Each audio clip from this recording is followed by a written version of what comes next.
Welcome to the speaker series on a shot glass of recovery. Yeah. Yeah. You get a house, you get a car, then you start thinking that's all you are, but you don't know the truth. So let me spell it out for you. Now I got your attention, now there's a start. Now sit and listen to my favorite part. Life's been giving us some clues. The answer lies inside of you. Welcome to a shot glass of recovery, the speaker series. I'm your host, Lisa M. This is where we share powerful, real stories from the speakers of AA Solution Seekers Toronto, my home group. People who are living the solution and walking the path of recovery one day at a time. If something you hear here resonates with you, we invite you to show your support by dropping $1 or $2 into our PayPal virtual basket. It helps us keep carrying the message and making these recordings available to others who may need them. Now let's get into today's speaker. AA Solution Seekers would like to welcome Vic from Akron Morning Unity. Take it away, Vic. Hello, family. My name is Vic, and I'm an alcoholic. Let me pray my way into this. God, please untie the knots that are in my mind, my heart, and my life. Remove the have-nots, the can-nots, and the do-nots that I have in my mind. Erase the will-nots, the may-nots, and the might-nots that may find a home in my heart. Release me from the could-nots, the would-nots, and the should-nots that obstruct my life. And most of all, dear God, I ask that you remove from my mind, my heart, and my life all of the am-nots that I have allowed to hold me back, especially the thought that I am not enough. Amen. Once again, my name is Vic, and I'm an alcoholic. I want to thank you guys for asking me to come and share. It's a privilege and an honor to do anything for Alcoholics Anonymous. You know, my sobriety date is 1/9/23. That's my second sobriety date. I had to go out and do some experimentation and failed badly and found out that I was just like you people. You know, I'm a little emotional right now. And I'm going to try to give somebody some hope. Tell you what I found here. What I found when I got back here was a group of people that took me under their wing, man. You know, my sister Val, I met her in another meeting because I was a in-person meeting. I've been coming in and out of Alcoholics Anonymous since March of 1990. And I met my sister Val, and she brought me to Unity. And those people loved on me. You know, they got me to do some service, and they gave me the code to the room, and I started opening it up after hours, and I didn't tell nobody. And I told Val and a couple other people, and we would go out and we would find newcomers and bring them back to the meeting and work steps with them and play Big Book Jeopardy. And our room became a place where you could just come throughout the day if you were struggling. If you had a funeral or something to go, we jump in the room and we ride with you all the way there, and we ride with you all the way back. And we just start loving on each other, man. And after that first couple of years, 8 of them babies, he got 2 years sober. It's another couple of those babies that just celebrated 1 year, you know, and that's what I found here. I found a place, and it gave me my life back, man. I don't look like what I've been through. You know, when I crawled back, when I mean crawl, I mean I crawled back into Alcoholics Anonymous with my ass on fire, begging you guys to put it out one more time. And I thought you guys were going to judge me. You know, I stayed out there for a while because I thought you guys were going to judge me, going to talk about me. And all y'all wanted me to do was just come on back and grab a seat and sit down. So I'll forever be grateful. It gave me my family back. I got my relationship back, the love of my kids. Service is more to me than sharing a meeting and I got to do something. So I do more than just sponsor. You know, I go to the treatment center twice a week and I take a meeting to the treatment center. I go to the penitentiary and take a meeting in the penitentiary. I try to never say no to Alcoholics Anonymous. You know, I work a job where I actually met you guys, and I sit there all night, and I keep the room open Monday through Friday at nighttime, just in case a newcomer need to come in there and they struggling, because we don't have to drink today over anything. And that's what I found when I got here. I found people that loved me, that didn't even know me, met me on a computer screen. I didn't even know none of these people that from Akron that's in this room. I didn't know them, and we live in the same city. But I found them here. So we go to meetings, we pile and we'll go to meetings, we go to conferences, we all together.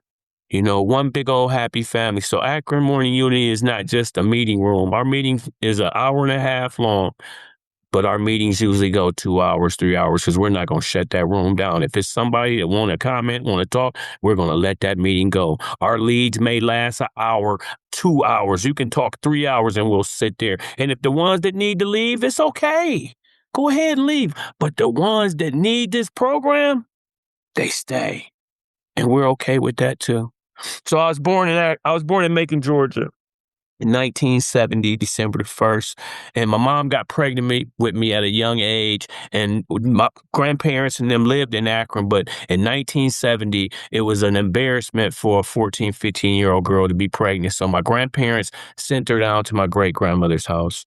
And when we returned back to Akron on my birth certificate, December the 5th, 1970, my grandmother and my grandfather were my mom and dad on my birth certificate. So I grew up for about 10 years thinking that my mom was my sister, okay? And the neighbors, neighbors talked. People at church knew. Some of them thought my mom was my sister, but some of them used to be like, well, how your sister doing? And I think they're talking about my sister Shatoa, but they're talking about my mom. See, I knew then she was my mom by that time, and then I'll be like, how's your sister? And so I never held that against my grandparents. They did the best they could in 1970 with a 14, 15-year-old pregnant girl and a newborn baby. And my grandfather worked at VF Goodrich. He had his own barbecue pit and he had a trash company. And he did what he had to do. He made a decision and they stuck to it. So I was raised real spoiled. I was a spoiled kid. I was the first one on the street with the green machine. Some of you too young know about the green machine. And I was first one on the street with the Atari.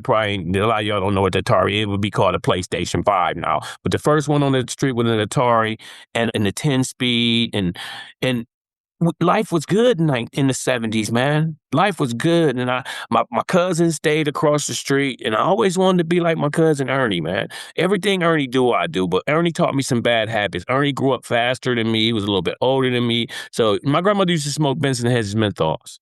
And I don't know if you guys know them, but them things was long, and he had me steal a couple of them out of her purse, and we would sit back in this Catalina that my uncle had back in the back. It didn't run, but we used to go in and play in it, and we smoked those cigarettes. And I never really cared for cigarettes, but Ernie smoked cigarettes, so I smoked cigarettes. And as time went on, my aunt realized that we were doing some things that we weren't supposed to be doing. We drinking, and she didn't want us out there in the streets doing it. So she made a decision. She said, whatever it is y'all doing, you go upstairs in the attic, you do it, you come down, we don't ask, y'all don't tell, close the door. And that's how life was. So for a while, me and Ernie be up in the attic and we'd be experimenting with all kinds of little things. I corrupted my friends, all my friends. I was like the months older than my friends. And so I introduced them to what Ernie introduced me to. And we go skating and play, do what kids do. Cause we didn't have a cell phone back then. You had to have a quarter in your pocket to use the telephone. You couldn't it wasn't about holding. So we had to find things to do, and you had to be home by the time the street lights went off. If you wasn't home by the time the street lights came on, there was going to be a consequence, and so, everyone was pretty much good kids, but I was a bad egg. I caught my first 2 assault cases at 15, and my grandfather bought me out of one, and I knew right then and there my grandfather would do whatever it takes to keep me out of jail. So as time went by, a few years go by, the world start to change, and then I'm jumping into whatever goes on in the city, and it was a way to make money in Akron, and I jumped right into it. And by the time, just before my 19th birthday, I caught my first felony. And I remember calling my grandfather when I was in that county jail and asked him, I'm in jail. He said, yeah, I seen it on the news. I said, are you going to come get me? He said, no, I'm not going to come get you. And the next day in court, he was there. My grandfather was a 32nd degree Mason.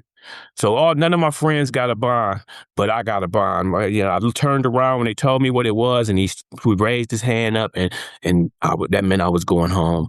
And when I came home, till that case ended, he sent me to stay with this girl. He didn't want me in that neighborhood anymore. And of March of 1990, I walked into Alcoholics Anonymous, and I wasn't like y'all people. I wasn't like y'all. I heard y'all stories. You guys were terrible. You needed to be here. My problem is they keep pulling me over and searching my car, and if they stop pulling me over and searching my car, I wouldn't even be here anyway. So see, it's always somebody's fault. Never my fault. I'm never going to take responsibility for my actions. So, they put me in a program and then they send me to Alcoholics Anonymous. And I walk into a meeting at St. Thomas Hospital, and we called it a double header. You put your paper down at 9. You pick it up at 11. They sign it twice. I needed 2 meetings a week. So that's what I did. I come in, I sit my paper down. I get some coffee and some donuts, and I go sit on the relapse bench and hang out on the relapse bench for a little while and just wait for the meeting to be over with. And I grab my paper and I go, and that's what I thought Alcoholics Anonymous was. So for the next 18 years, I ran in and out of Alcoholics Anonymous. I got 20 cases, and I never been to the penitentiary, only by God's grace.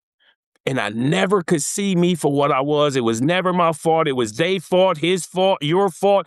I would blame anybody besides me. And if you just let me do what I want to do, I wouldn't be here. So I came in and out of Alcoholics Anonymous for 18 years, and I never relapsed one time. And I know people saying, what do you mean you ran in and out? Because I never unlapsed. I never came in here with the intention on getting sober. So I never heard how it works. I never heard the preamble. All I heard was put your paper down and you get it back at the end of the meeting. That's all I needed to hear, because that's all I came here for. And in those 18 years of running in and out, my alcoholism, it ate families up. It ate cars up, houses up, clothes up, love up. See, my disease will beat the love out of anybody that have any love for me. They won't be able to love me no more. And they keep trying. And every time, the harder they try, the harder my disease beat on them. So I started having kids early. All my boys have been to the penitentiary at least once. And all my girls wanted a guy that was just like me. See, I taught them bad habits. Everything I did out of the house that we lived in. And they saw everything that I did. I never shielded my kids from anything. They knew who I was and what I was and how this happens and this and this and that. And my boys learned some bad habits, and they wanted to be like their dad, and all of them. At least once, they all been to the penitentiary at least one time. And as time went on, in 1998, I got tired of the way that me and their mom were living, because there's alcoholism in the house also. And it's not my fault. If I get rid of her, I can get myself, because it's her. I got to get rid of her. She's killing me. And I meet another lady, and the lady didn't know what I was. She really didn't know. She thought that she was what she was seeing. But I'm not that. I'm something else. And I shield real good. I'm like that chameleon. You know, that a book talked about living a double life. I got that stage character, the one that I wanted her to see. And I make sure she only see that. But the people that know who I am, I can be who I really am with those people. And that's how life went. With her, I was one person. With the other people, I was another. And we living in the same house. We buy a couple houses. I got a real good job now. We going to the car lot, buying brand new cars, driving it, opening up the doors, and we driving off. And I think I've arrived, okay? I've arrived. This is it. This is what my life is going to be this.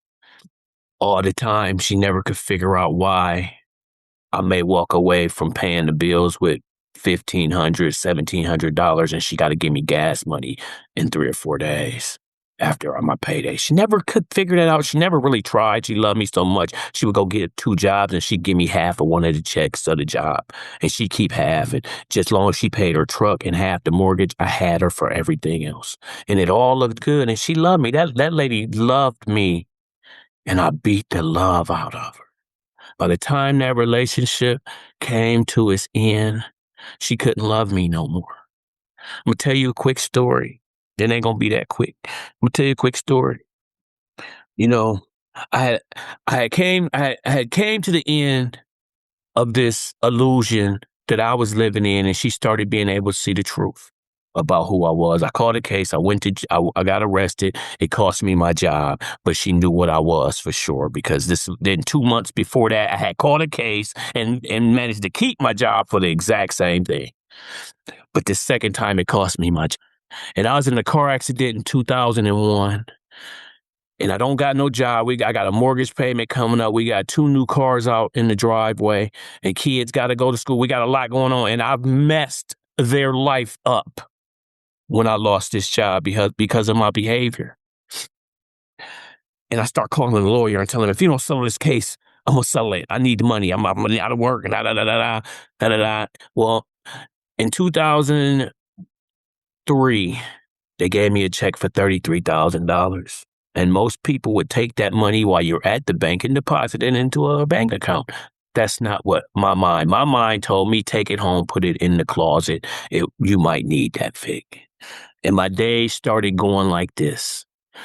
My wife would go to work, and I would go to Action, and the kids would knock on the door because I'm secluded into a bedroom. Now, we got a big old house, but I never come out the bedroom.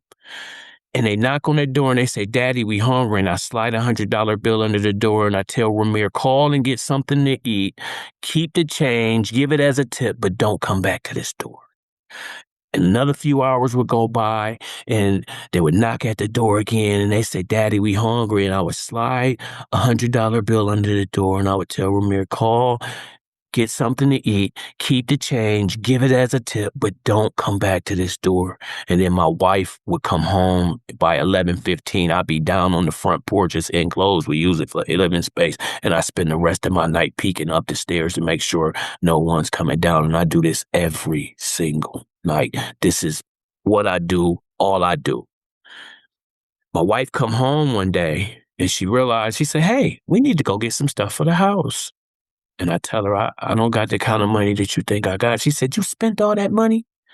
She knew what I was for what happened, but she didn't understand how this thing works.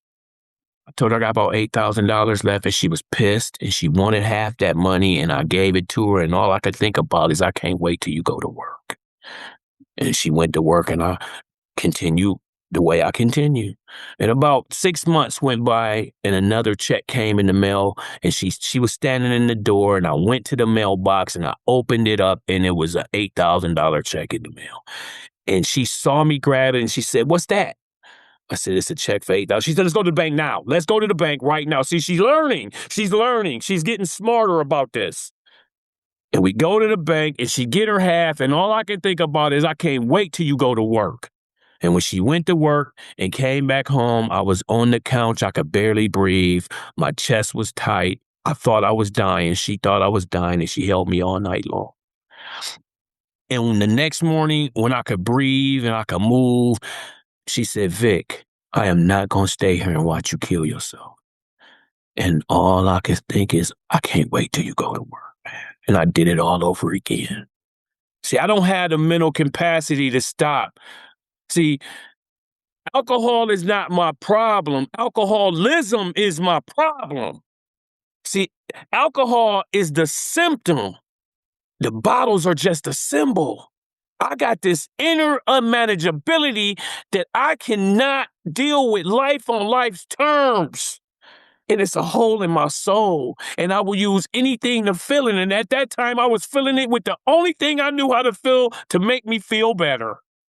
It's how I deal with life. So alcohol became my solution.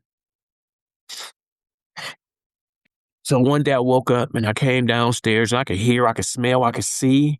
Life is good this morning, man. I come down and I'm in a lightweight good mood. Because believe me, I'm restless, irritable, and discontent. Either I want to do it or I'm doing it and I can't stop doing it. One of the two. There is no in between with me. But this morning I feel good. I come down and say, where's the furniture at? And she said, Vic, I told you that I'm leaving you. And I remember she was asking me to switch vehicles with her sometime, take her Explorer, and then she'll take the pickup. And I didn't care. Just go. Just go. So yeah. She was taking furniture out the house, and I live in the house, and I don't notice she taking furniture out the house. And she had finally learned how to deal with me. She got smart. All I would do was pay my truck note. And I give it to her because I got business. I can't pay this. I don't even got time to pay here. This is my truck note. And she would keep it. She'd keep it in an envelope. And when she saw me about the trip, she threw the envelope at me. I said, what's this? She said, there's your truck payments. I said, you didn't pay my truck note? She said, you pay it.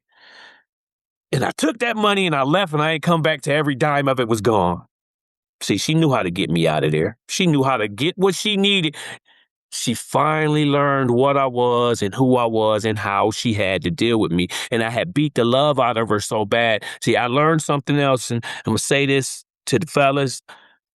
Women, sometimes they don't run off. They wait. They stay with you, and they stop loving you while they with you. I didn't understand. She stopped loving me while she was living with me.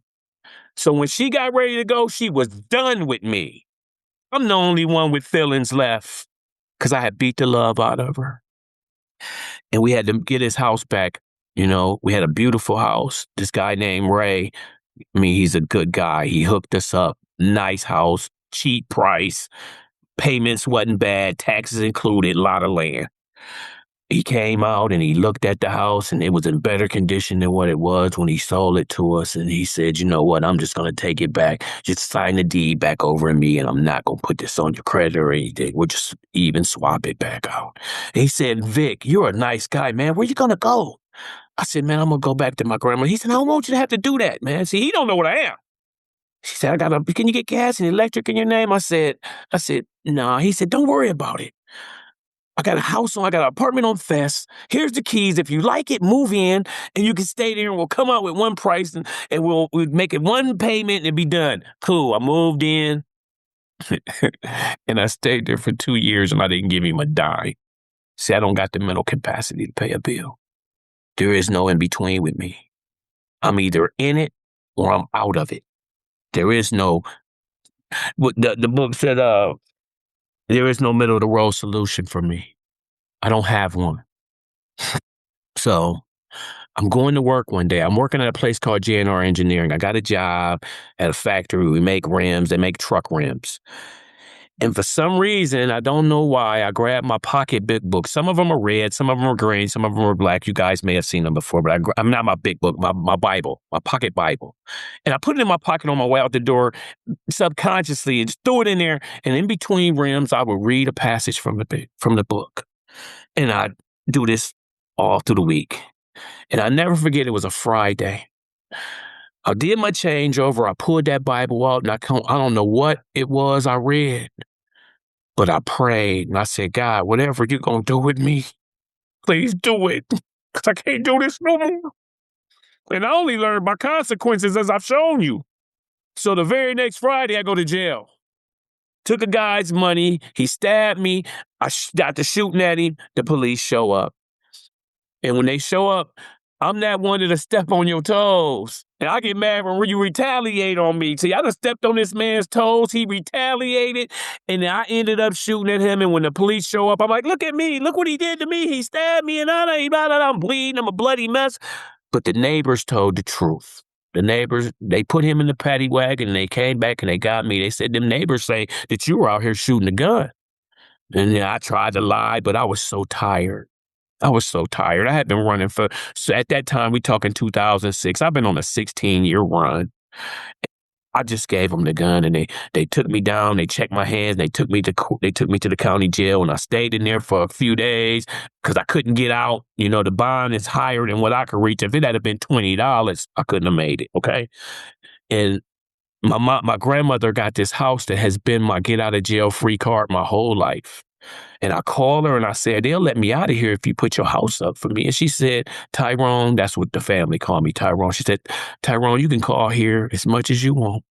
She said, but I'm not going to put my house up for you. See, my grandfather dead by this time. And I said, I've never ran on y'all ever. Every time I've ever got arrested, I did what they said. I showed up to court every time and I took my punishment. She said, I don't care about that.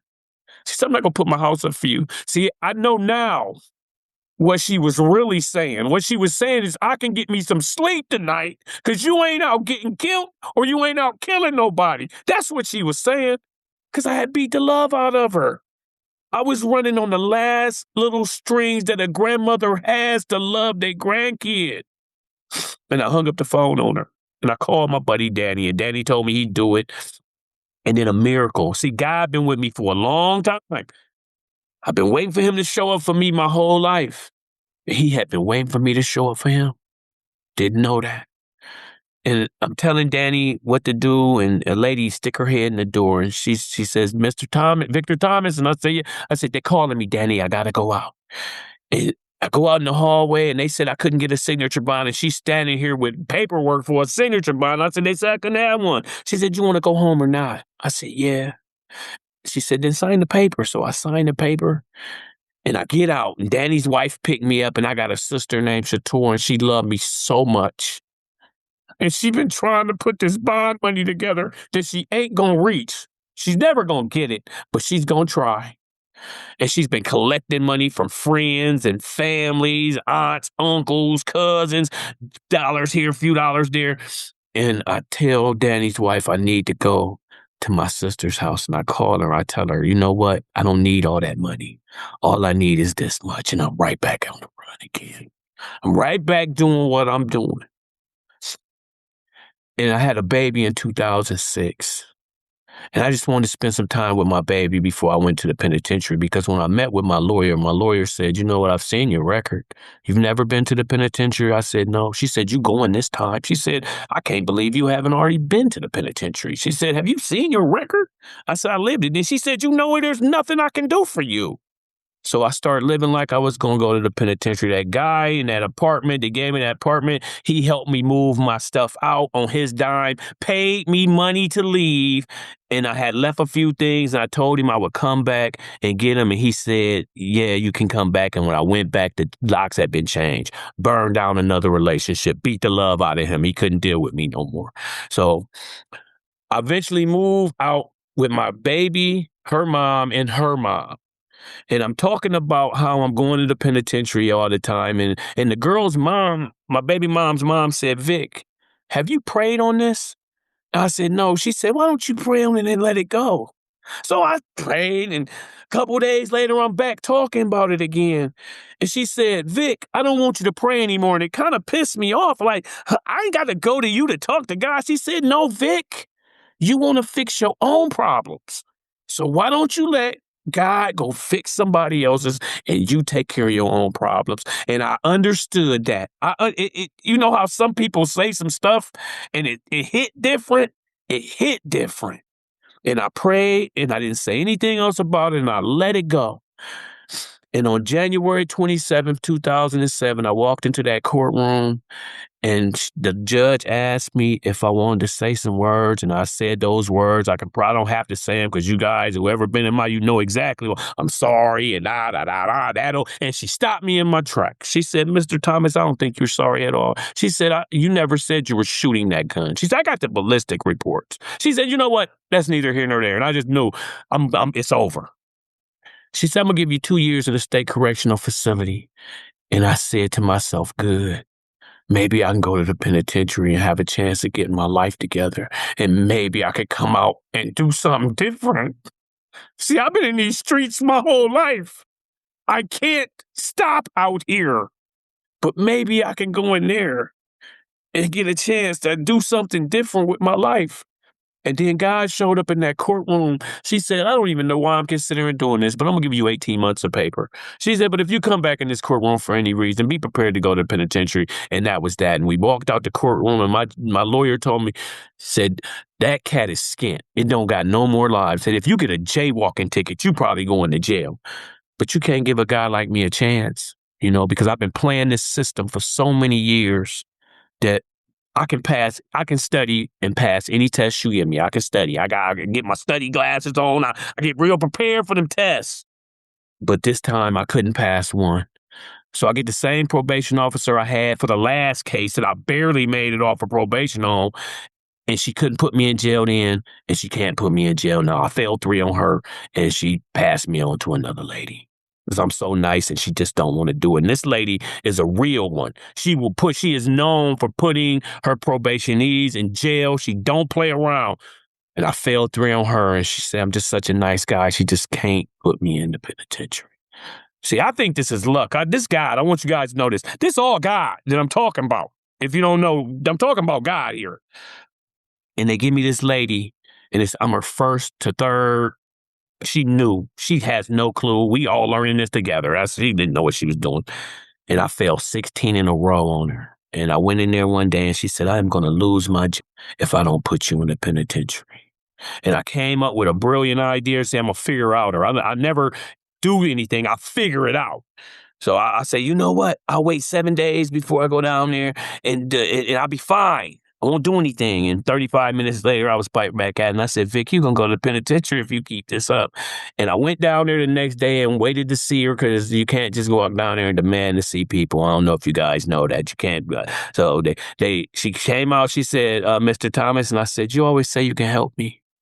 I said, I need your help because I can't do this no. And she said, that's exactly what I've been waiting for you to say. She said, we're going to get you an IBH. It's going to take 2 months. I need you to go take this assessment. I need you to go taking them tests. She said, no matter what those tests look like, I will not put you in the penitentiary. All I heard was I get 2 months. Okay. And to go do some things she told me to do, and I won't go to the penitentiary. I heard that. And about a week and a half, 2 weeks later, the phone rang and it's a Tuesday. And I know it's a Tuesday because my unemployment check came that day. And I'm doing what I ain't supposed to be doing in my grandmama's house. And my grandmother don't answer. My grandmother tells you that I'm not there if you call because she's got to make a decision. If she tell you I'm there, she got to come to the bottom of the stairs and call my name. I'm not going to answer. And she got to say either she's going to open this door or she's going to tell you that I'm not there, because if she opened that door, I'm in there doing what I ain't supposed to be doing and I don't got nowhere to go and I'm on her last bit of love and she don't want to make me homeless. She don't want to kick me out. So she compromised what she believes should be going on in her house so that I can have a place to live. So she just say I'm not there. She don't want to put me out. This disease is terrible. But this day, I answer the phone. I pick up the phone. For some reason, the phone rang and my hand immediately went to it. I know I can't talk. But I picked the phone up and it's IBH and they say they got a bed for me on Thursday, February 21st, 2008. That's my daughter's birthday. And I tell them, yeah, I'll take it. And most people will be able to go to their dressers and get socks and underwear and get their clothes. I don't got that stuff. I got work clothes that's provided by the job. This is my outfit. And by the grace of God, I didn't spend all that money. And I was able to go out and get underwear and socks and deodorant and the things like shampoo and soap. Only by God's grace. And that Thursday, I remember my baby mama dropped me off. She said, you gonna go to rehab on your daughter's birthday? I said, if I don't go now, my daughter ain't gonna have a father. And I walked into that treatment center, and I'm not going to lie to you, I wasn't happy about it. I didn't want to go, but I didn't want to stay out here either. So I didn't come to Alcoholics Anonymous because I wanted what y'all had. I came because I didn't want what I had no more. It wasn't working for me. I had tried. I was out of ideas. And I went to a meeting Thursday night, Friday night, and Saturday night. And when you come into Alcoholics Anonymous and get a couple days, two things is going to happen immediately. You're going to get two things back immediately. Your opinion and your judgment. That's going to come back like a bad tumor. So I go to a meeting Thursday, Friday, Saturday, and I come back to the treatment center after going to a meeting, and the guys are running around and to smell of cologne, pants, and shirts, and they looking for the iron and swapping shoes, matching outfits. I'm like, what's going on in here? They're like, oh, it's a big meeting tomorrow. The girls are going to be there. People from I said, people from outside. I said, I can't go to that meeting. Johnny said, why? I said, because they going to know I'm in here. Johnny said, what? I said, they gonna know I'm in here, Johnny. He said, man, you just went to some. I said, I don't know them people, man. I don't know them, but I'm gonna see somebody in there I know, and I ain't about to tell them people what I am. Johnny said, "You gonna go to the penitentiary if you don't go." I said, "I go to the penitentiary, Johnny, but I ain't going to that meeting." And I go downstairs and I kick this idea around in my head for a little while. Penitentiary sound nice. I go there, but then I think, well, you ain't never been to the penitentiary, Vic. You don't know what it's like up in there. You might want to go to this meeting. So I'm battling with myself on, am I gonna go? Am I not gonna go? And I come upstairs. I say, "Johnny, I gotta go to that meeting." He said, "Yeah, you gotta go." So that next day, it's a 2-minute walk. I take the long way. I go all the way around. Take me 3 minutes to take a 2-minute walk, and the meeting ain't started yet. So I got to go in. Grace of God one more time. God showed up in my life again. I walked through that set of doors, and I'm coming down that hallway before I go through this other set of doors, and I say, "Man, that look like Tyrone. He from the back." You know, damn, that look like Tyrone. I walk over there, I say, "Tyrone." I tap him on the shoulder. He turned around. It's Tyrone. I said, "Man, where you been?" He said, "Man, I've been in these rooms of Alcoholics Anonymous." And I said, maybe. See, I don't know none of these other people. I don't know what they are. They say they are them, man. They probably lying. I don't know what they are. But I know what he is. And I said, maybe, just maybe, I can tell these people what I am too. And it knocked enough of me off of me to sit down and just follow my friend. And his sponsor became my sponsor. Eventually, my sponsee became my sponsor because I could just really, really mesh with this other guy. I could really get with him, man. He's my sponsor today. He's been my sponsor since that day. Told you I relapsed. He's been that day. So I came in and they introduced me to the steps. But before they did that, they gave me some strict instructions. And this ain't gonna be, it's not today. This may not work for some of you guys, but they told me to sit down and shut up. Okay? And if they wanted to know how to drink, they would ask me. But until they asked me, you shut up and you sit down and don't be doing no commenting on meetings. Don't be standing up trying to tell sober people how to be sober. And so you shut up and you sit down, and you can't talk to me like that. Don't you know who I think I am? But I shut up and I sit down because I didn't want what I had no more. And I stayed in this program, worked the steps, sponsored a couple guys, spoke at a couple conferences, but my attendance in meetings were spotty here and there. Sometimes work became more important than going to meetings. Sometimes work became more important than sponsoring guys. And the book has a spot in the 12 and 12. It says, then comes the acid test. Can we stay sober, keep emotional balance in all conditions? In 2015, my son got murdered, and it knocked the wind out of me. 2016, my grandmother died, and that was my heart. I watched my grandmother take her last breath. Between the summer of 2016 and 2017, I lost 15 family members. Deaths were coming faster than I could grieve them. And I started praying and asking God just to slow it down. In the fall of 2017, it was a big fire here in Akron where 2 babies burned up in the fire. Those were my grandkids. I ain't coming to no more of these meetings. I ain't praying to that God you talking about no more. My sponsor started saying, "Vic, you gotta let me help you with this, man." But see, I think because I haven't picked up a drink that everything is okay. I'm here to tell you, the coast ain't never clear. It ain't never clear. February of 2018, right after that, my mom went into the hospital and they said she had 6 months to live, and she died in 6 days, and I wanted my 6 months. Then I was pissed. And in the fall of 2018, my daughter fell dead of a stroke in her mama's arms, screaming, "Mommy, help me." And if you would have asked me the day before that, was you going to pick up, I'd have told you, no, I'm not going to pick up. But when my daughter died, I had enough of me on me. And my disease told me that it would be okay. I won't do you as bad as I did you last time. You know how to make this pain go away. And see, I had relapsed in 15. I just hadn't picked up yet. The book that says, so now we shall describe some of the mental states that precede a relapse into drinking. I just described the mental states. And I picked up.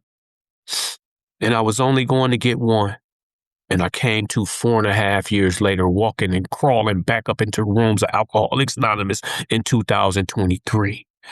And in them last 6 months, I remember destroying the girl that I was with. We were together at that time, I want to say 14 years, 13 years.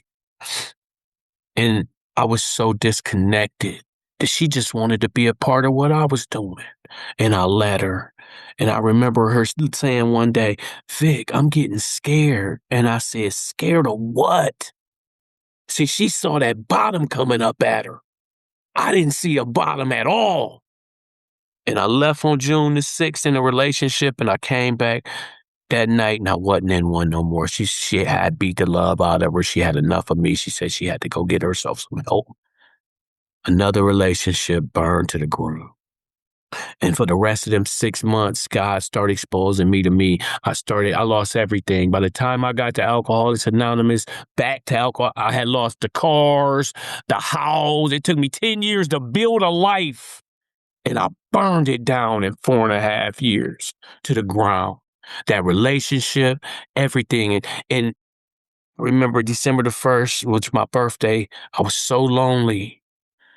And my wife, that first wife I told you about that I had dogs, she called me and she said, what's going on? And I told her the truth. And she said, Vic, I don't like your mental state. She said, I'm coming to get you. But you can come stay in this back room. I won't mess with you. She said, I just don't want you there by yourself. And I went. And I had made a decision that on the 6th of December, I was going to go to the rehab and take an assessment and try to get myself back into rehab. The phone rang on the 6th, and I thought it was Taylor, my daughter, to pick me up to take me, but it was Victoria.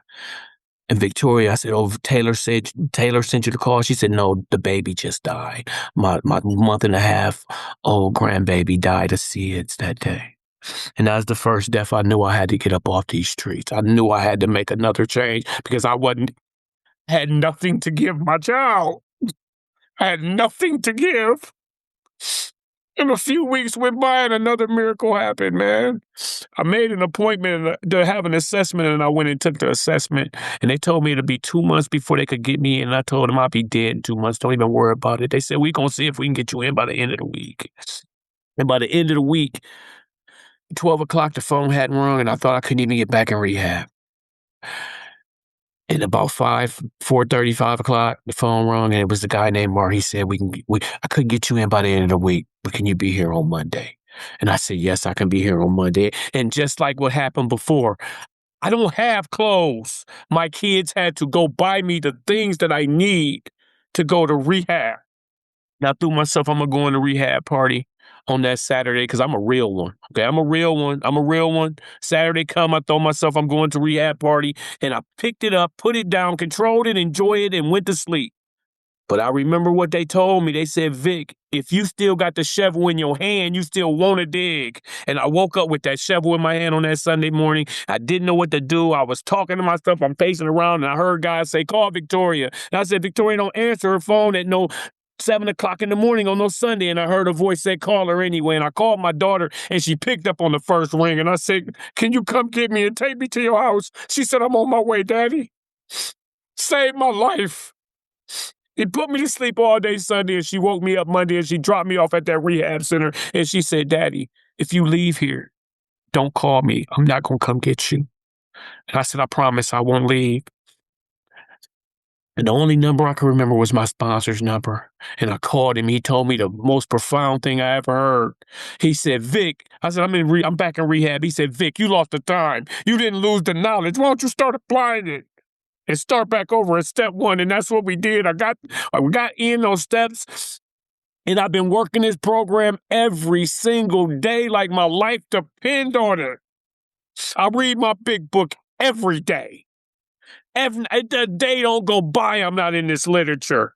I help an alcoholic every time they ask me to, because my life do not belong to me today.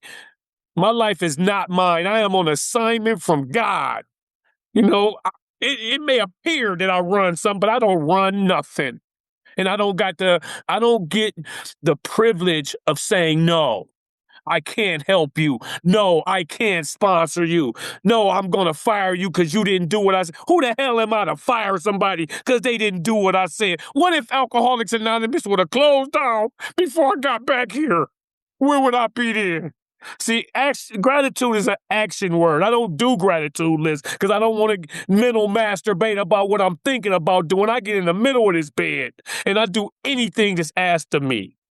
So I don't just write about it.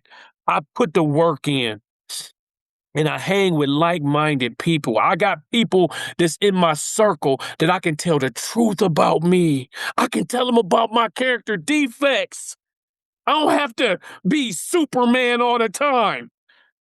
I can just be me today. I can live it. My mom died 27 years sober.